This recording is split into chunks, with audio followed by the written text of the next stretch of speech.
Bonsoir, peuple de Dieu. Soyez tous bénis au nom de Jésus-Christ de Nazareth. Je crois que le Dieu qui surpasse toute intelligence a été au contrôle de votre vie. Le Dieu qui n'a ni fin ni commencement a été au contrôle de votre vie. Je crois fermement que Dieu vous a gardé jusqu'à cette heure-ci. Et je crois fermement qu'il ne vous laissera point tomber. Je crois qu'il ne vous abandonne point. Je crois qu'il ne vous délaisse point. Par l'autorité et la puissance du nom de Jésus-Christ, nous bénissons le Dieu fidèle qui nous a permis encore d'être là cet après-midi pour notre culte d'équilibre. Tous les mardis, à partir de 17 h, nous avons un culte d'enseignement qui s'intitule Culte d'équilibre. Et nous avons expliqué longuement qu'est-ce que nous avons appelé équilibre. Alors vous êtes en direct sur notre page Facebook pendant que vous êtes dans vos maisons. Soyez tous bénis. Dieu c'est le Dieu de la prédication. Dieu c'est le Dieu de la révélation. Dieu c'est le Dieu de la délivrance. Dieu c'est le Dieu de l'enseignement. Donc, tous les mardis, Dieu nous donne le temps pour enseigner sa parole. Donc, il ne s'agit pas de temps prophétiques comme vous le connaissez. Il ne s'agit pas de temps de prédication. Il s'agit de temps d'enseignement. Donc, par l'autorité et la puissance du Saint-Esprit, ce qui dit enseignement, dit école, dit transmettre une connaissance. Donc, qui que vous soyez, où est-ce que vous êtes, si Dieu vous a permis d'être connecté cet après-midi, c'est parce qu'il y a quelque chose que Dieu veut vous transmettre. Alors je vais vous inviter très respectueusement à élever nos voix et bénir ce grand Dieu, lui qui nous a permis d'être encore en direct, lui qui vous a permis d'être connecté, et pendant ce temps, continuez à partager, que Dieu vous bénisse. Notre Père et notre Dieu, nous te bénissons, nous te rendons toute la gloire, la majesté, la louange et l'adoration, toi qui nous permets, toi qui nous as encore donné le souffle de vie, toi qui nous as permis encore d'être debout afin d'enseigner ta parole, toi qui as permis que tes serviteurs et tes servantes soient connectés afin d'écouter, Seigneur, cet enseignement. Que la gloire te revienne à toi seul. Nous te prions de disposer, Seigneur, chaque cœur. Nous te prions, ô Dieu, de transmettre une vie au travers de ta parole. Très cher Saint-Esprit de Dieu, nous te laissons le contrôle de toutes choses. Que ton seul nom soit glorifié et élevé. Au nom de Jésus-Christ. Amen. Continuez à partager. Alors, vous prenez un stylo, vous prenez votre calepin, c'est-à-dire un bloc-notes. Si vous avez votre téléphone, vous enregistrez tout à l'intérieur. Vous prenez également, surtout n'oubliez pas, votre Bible. Alors, nous sommes là pour 1h, 1h30. 1h, 1h30 pour un temps d'enseignement, voire même 45 minutes. Pour un temps d'enseignement, voire même 45 minutes, 1h, 1h30 ou 45 minutes. Donc, nous allons enseigner la parole de Dieu. N'oubliez pas de noter, les versets bibliques. N'oubliez pas de noter ce que Dieu nous a mis à cœur de vous transmettre. Que Dieu vous bénisse. Vous êtes un serviteur de Dieu. Vous êtes collaborateur, vous êtes diacre, vous êtes chante. Vous êtes païen, vous êtes un enfant de Dieu de nouveau. Cet enseignement vous concerne. Restez connectés et surtout partagez. Partagez au maximum, partagez. Que Dieu vous bénisse. Alors, qu'est-ce que nous enseignons aujourd'hui? Nous enseignons aujourd'hui sur un thème qui s'intitule ce que David nous enseigne. Notre enseignement s'intitule clairement ce que David nous enseigne. Quand je dis nous, c'est vous et moi. Quand je dis nous, c'est vous et moi. Et toutes les personnes qui vont regarder, qui vont suivre cette vidéo après. Ce que David nous enseigne. Qui est David? David est un roi en Israël. David est le deuxième roi dans toute l'histoire d'Israël.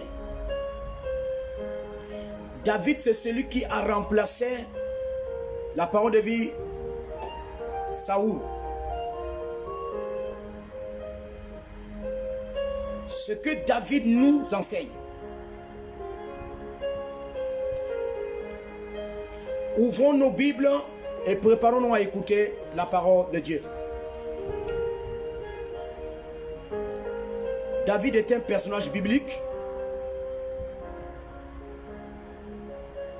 hébraïque, deuxième roi en Israël. David, c'est cet homme,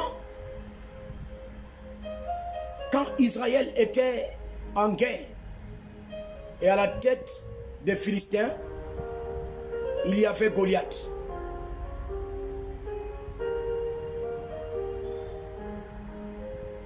David fait partie des fils d'Ésaü.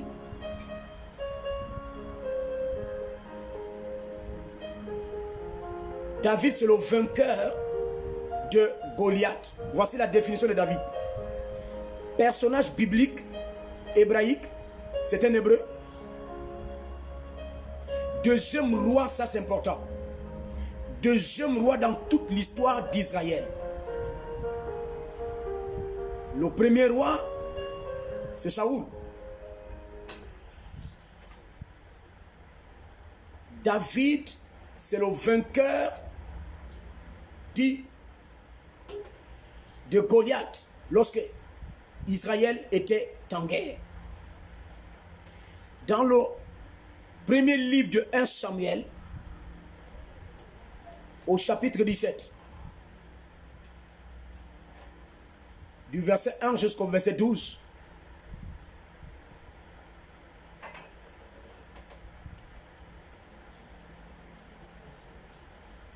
David est un serviteur de Dieu, oint par Samuel, mais qui a reçu l'huile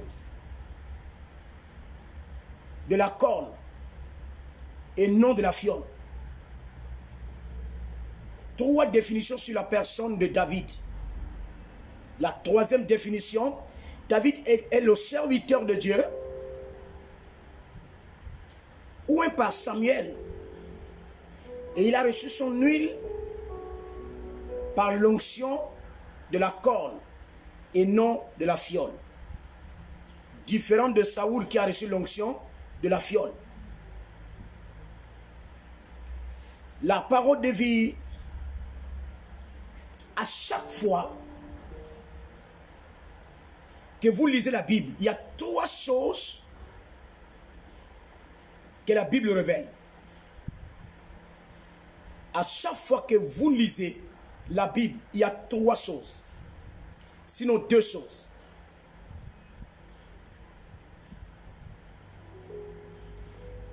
Dans la Bible, il y a l'enseignement. Dans la Bible, il y a la révélation. Dans la Bible, il y a l'enseignement. À chaque fois que vous lisez la Bible, n'oubliez pas que Dieu est en train de vous enseigner. Dans la Bible, à chaque fois que vous lisez la Bible, n'oubliez pas que Dieu est en train de vous parler. Et dans son langage, il y a l'enseignement, il y a la délivrance. À chaque fois que vous lisez la Bible vous amène à la délivrance et à la connaissance de la personne de Jésus, de Dieu.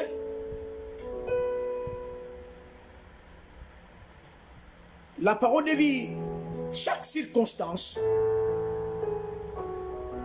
de la vie nous enseigne trois choses.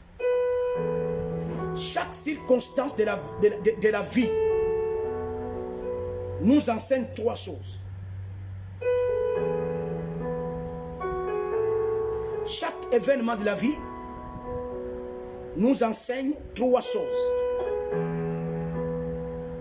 La parole de vie, Dieu peut vous enseigner par les circonstances, par les événements et par les situations. À chaque fois qu'il y a un événement, à chaque fois qu'il y a une situation ou une circonstance dans votre vie, n'oubliez pas que c'est un temps d'enseignement que Dieu vous enseigne.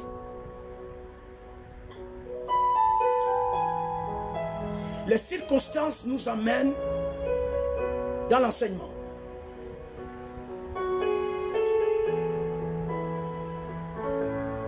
La parole de vie, regardons la Bible directement dans ce que David nous enseigne. Notre première lecture est dans le livre de 1 Samuel, au chapitre 19. 1 Samuel chapitre 19.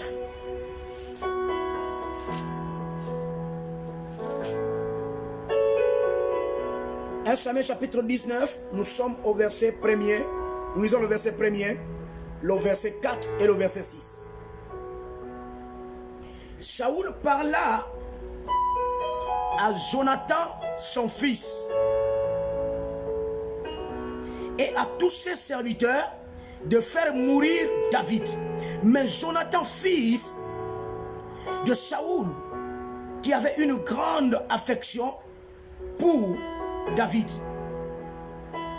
Verset 2. L'en informa et lui dit: Saoul, mon père, cherche à te faire mourir. Sois donc sur tes gardes.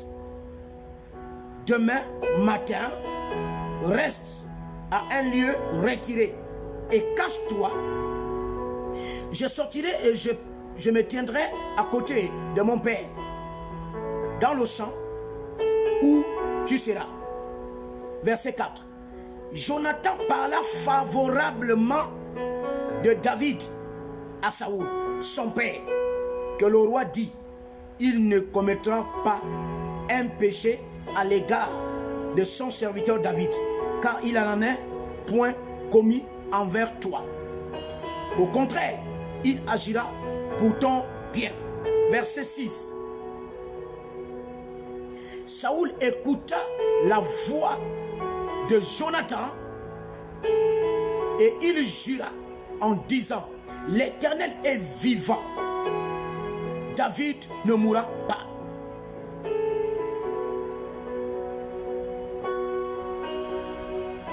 Alléluia. Ce que David nous enseigne. La parole de vie. Jonathan est le fils de Saoul. Et Saoul va être rebelle envers Dieu. Saoul ne marche plus dans les voies de Dieu. Alors Dieu va prendre David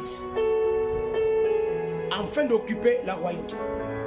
Mais Jonathan va rentrer dans une haine au point où il a eu en lui l'envie de tuer son successeur, qui est David. Jonathan, fils de Saoul, serviteur de David, a écouté par la bouche de son père Saoul, son père charnel Saoul, pour dire: moi je dois faire du mal à David. Alors Jonathan va aller avertir à David pour dire que mon père veut te faire du mal. La Bible dit qu'il parla favorablement à son père en faveur de David. Et la Bible dit, à cause de cela, Jonathan n'a pas pu tuer David. David est roi, mais pour que David soit sauvé, la parole de vie, il a fallu Jonathan au pied de David. Saoul veut tuer David. Mais Jonathan a travaillé pour que David ne soit pas tué par son père, Saoul.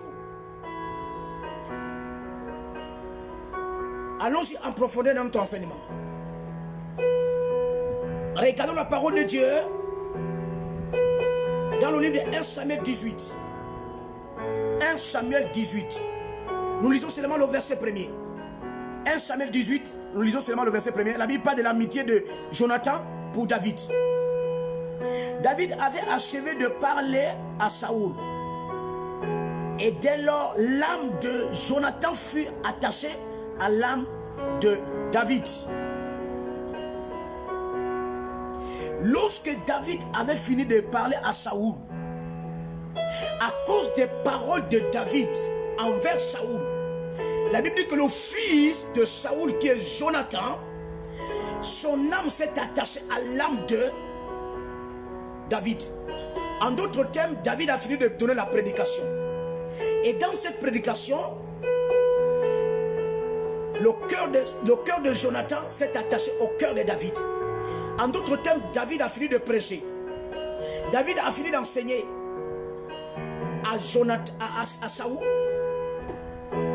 Mais à cause de cela, il y a eu un attachement sur le plan spirituel et même sur le plan physique. Parce que quand vous aimez quelqu'un spirituellement, vous allez forcément lui aimer physiquement. La parole de vie, qu'est-ce qui s'est passé? La Bible dit que l'âme en d'autres termes, le cœur de Saoul, de Jonathan, s'est attaché au cœur de David. Alléluia. Si vous n'écoutez pas ça, les points que nous allons donner par rapport à notre enseignement, vous n'allez pas pouvoir comprendre.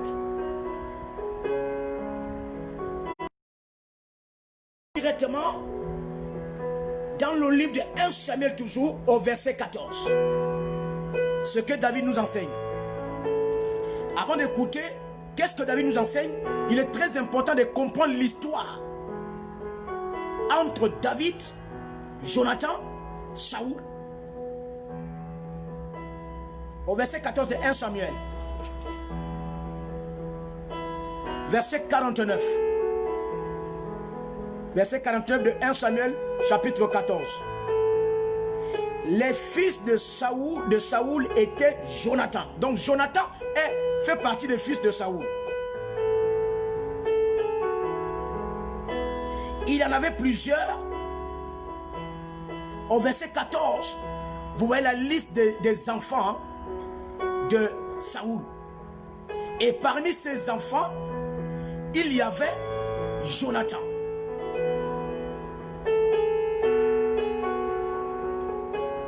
Alléluia. Ce que David nous enseigne. Allons-y en profondeur maintenant dans notre enseignement et regardons qu'est-ce que David veut nous enseigner avec Jonathan. Qu'est-ce que David veut nous enseigner dans ces versets bibliques que nous venons de lire? Mais le chapitre et le verset qui nous intéresse, c'est le deuxième livre de 2 Samuel. Deuxième livre de 2 Samuel. Au chapitre 9. Deuxième livre de Samuel.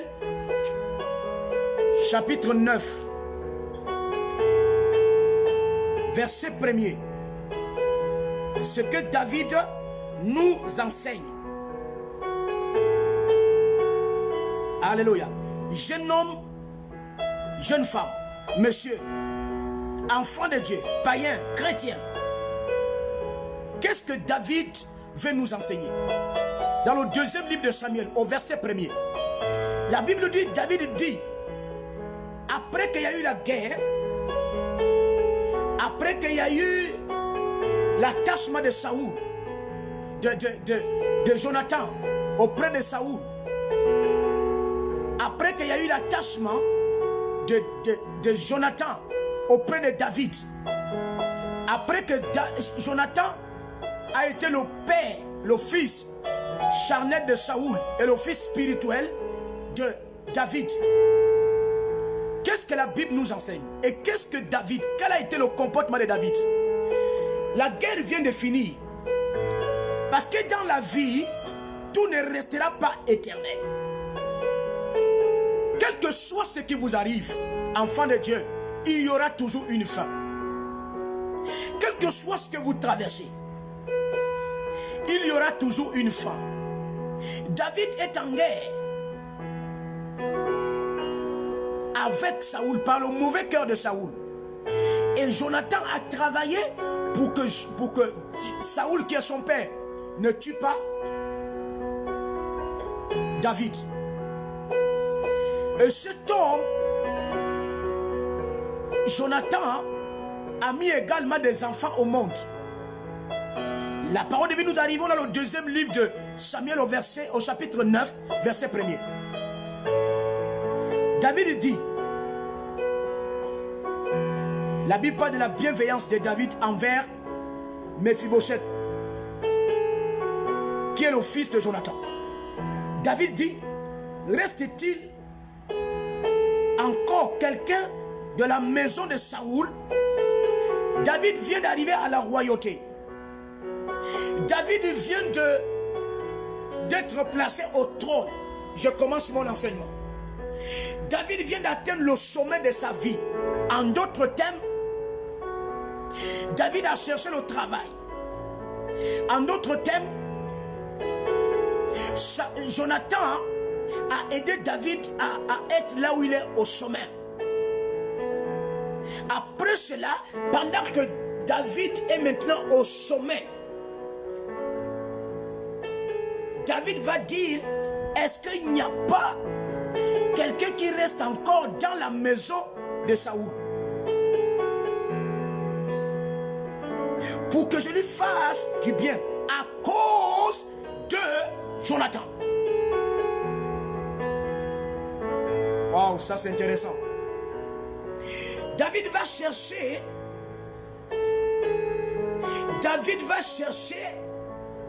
quelqu'un de la maison de Saoul pour lui faire du bien. Pas à cause de Saoul, mais à cause du fils de Saoul qui est Jonathan, qui avait son âme attachée avec David.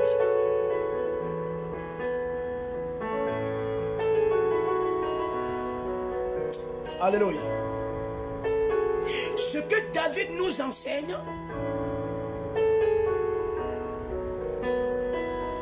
c'est la reconnaissance.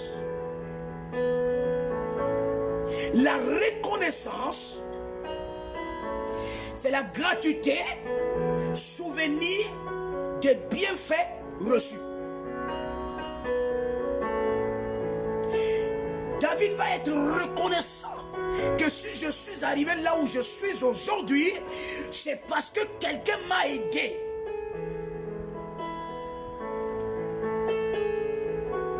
Il n'y a pas de royauté sans l'aide. Monsieur, je vais te choquer, je vais te scandaliser. Il n'y a pas de l'élévation sans l'aide. Il n'y a jamais quelqu'un dans la Bible ou dans ce monde qui a été élevé sans l'aide. Avant d'être chef d'entreprise aujourd'hui, quelqu'un vous a aidé. J'ai envie de parler de ton père, j'ai envie de parler de ta mère. Ce que David nous enseigne. David nous enseigne la reconnaissance. Avant de devenir ce que tu es aujourd'hui, quelqu'un t'a aidé. Si ce n'est pas ton père, si ce n'est pas ta mère, certainement c'est ta tante. Si ce n'est pas ta tante, certainement c'est ton oncle. Si ce n'est pas ton oncle, ça peut être ton grand frère ou ta grande soeur. Surtout du cadre familial. Pendant que tu étais au lycée, il y a une femme un jour qui t'a hébergé dans sa maison. Et aujourd'hui tu deviens chef d'entreprise. Aujourd'hui tu deviens patron. Ce que David nous enseigne, la reconnaissance. Peuple de Dieu, il manque à plusieurs personnes la reconnaissance. Notre élévation ne doit pas nous amener à oublier qu'il y a quelqu'un qui préparait quand même les gâteaux chaque matin. Et quand j'ai passé par là pour aller au lycée, cette femme quand même m'a donné 2-3 gâteaux et ça me donne la force. Et aujourd'hui, je suis entrepreneur. Nous devenons orgueilleux, nous devenons mauvais.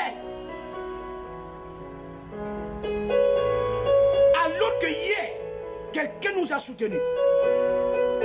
Tu as oublié un jour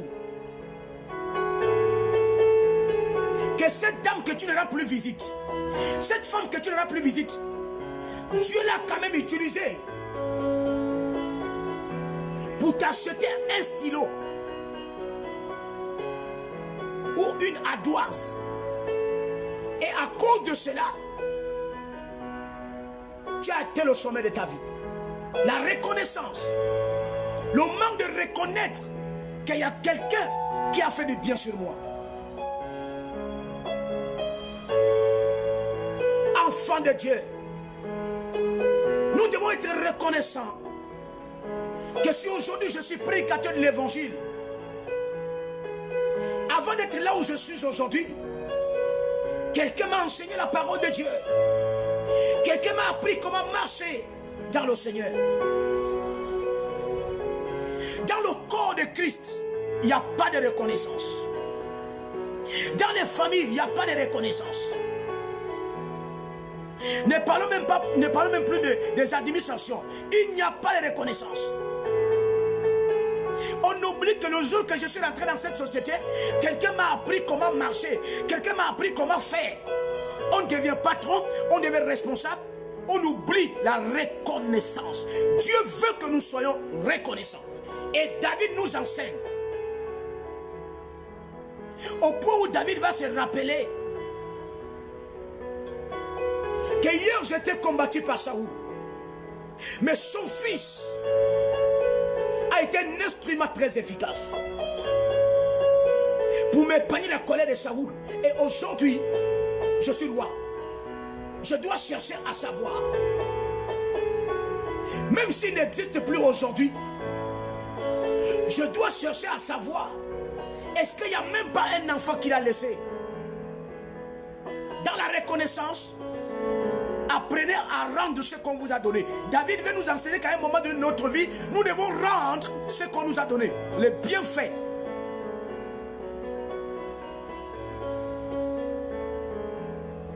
Il n'y a pas de reconnaissance dans les familles. Il n'y a pas de reconnaissance dans la nation.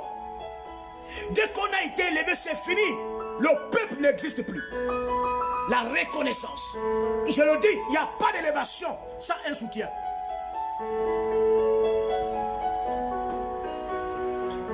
Il n'y a pas de grandeur sans le soutien. Ça n'a jamais existé. Mais Dieu veut que dès que j'arrive à la royauté, que je me souvienne, que je sois reconnaissant de Jonathan.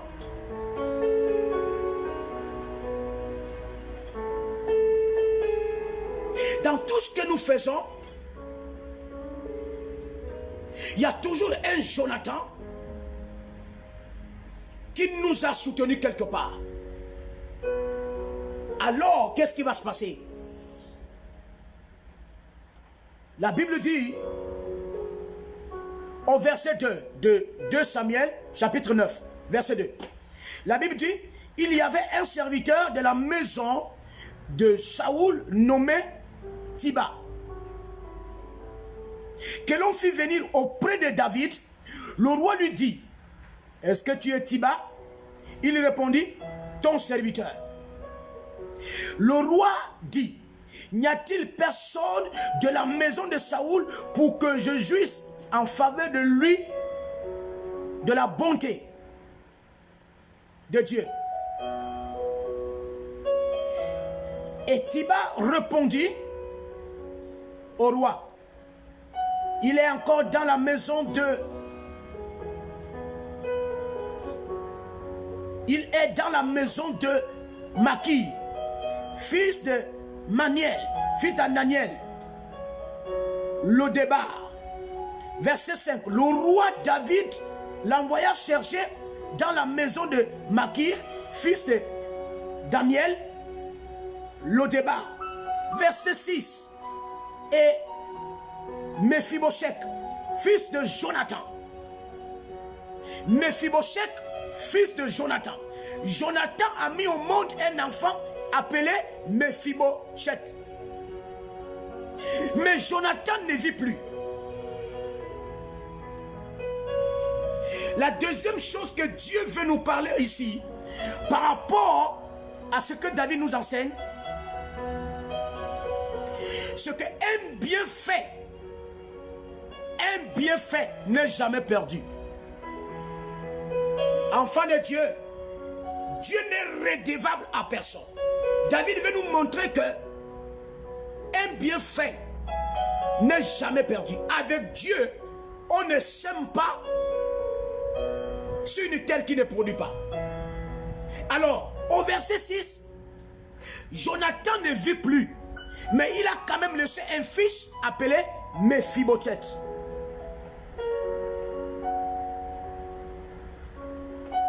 David veut nous enseigner que si nous faisons du bien, et nous devons faire du bien, si Dieu ne nous rend pas à nous-mêmes, à nos enfants, Dieu le fera.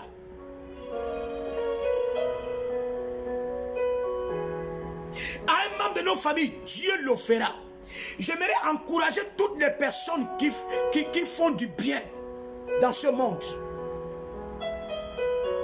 J'aimerais vous rassurer qu'un jour, Dieu vous le rendra par votre neveu, par votre nièce. Il y a des gens qui occupent des postes très élevés aujourd'hui, non pas parce que vous êtes fort, mais c'est parce qu'à cause de la sémence d'un membre de votre famille, sans que vous le sachiez, Dieu vous a élevé.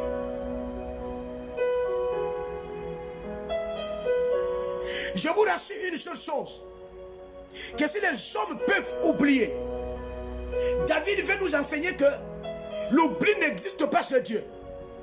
Ce que David nous enseigne. David veut nous enseigner que l'oubli n'existe pas chez Dieu. L'homme peut oublier, Dieu n'oublie jamais.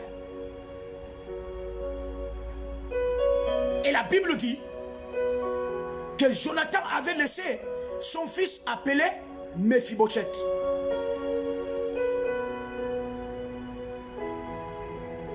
La parole de vie. David dit à Mephibosheth, et il répondit, ton serviteur, voici ton serviteur. Verset 7, qui est le dernier verset. David lui dit, ne crains point, car Jonathan, ton père, je le rendrai tout ce qu'il avait fait pour moi, selon ma version. La Bible dit que Dieu n'est redevable à personne. Dieu n'oublie pas. Dieu n'a jamais oublié. Et Dieu ne va jamais oublier toutes vos semences pour lui.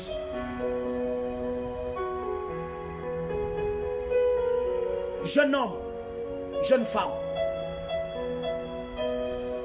Dieu t'enseigne la reconnaissance. Souviens-toi quand même un jour que quelqu'un a fait de toi ce que tu es aujourd'hui.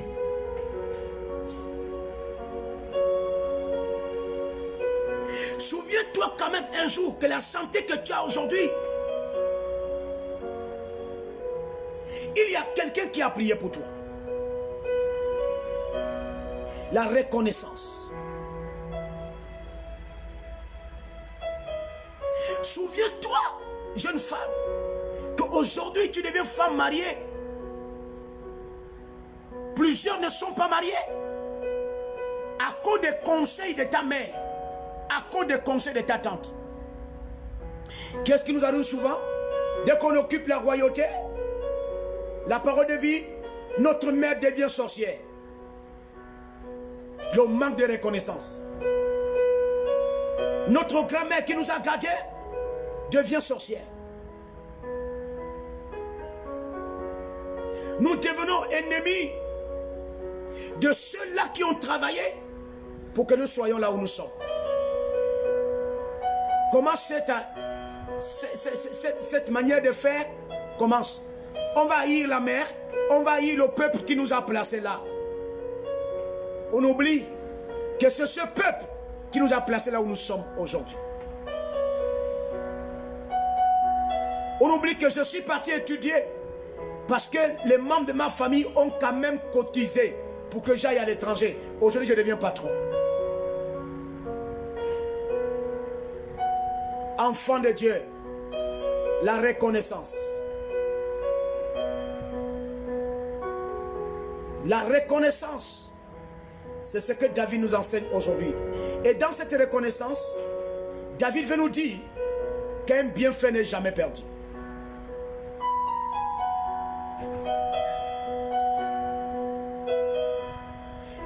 Et David a rendu tout ce que Jonathan lui avait fait à ses fils.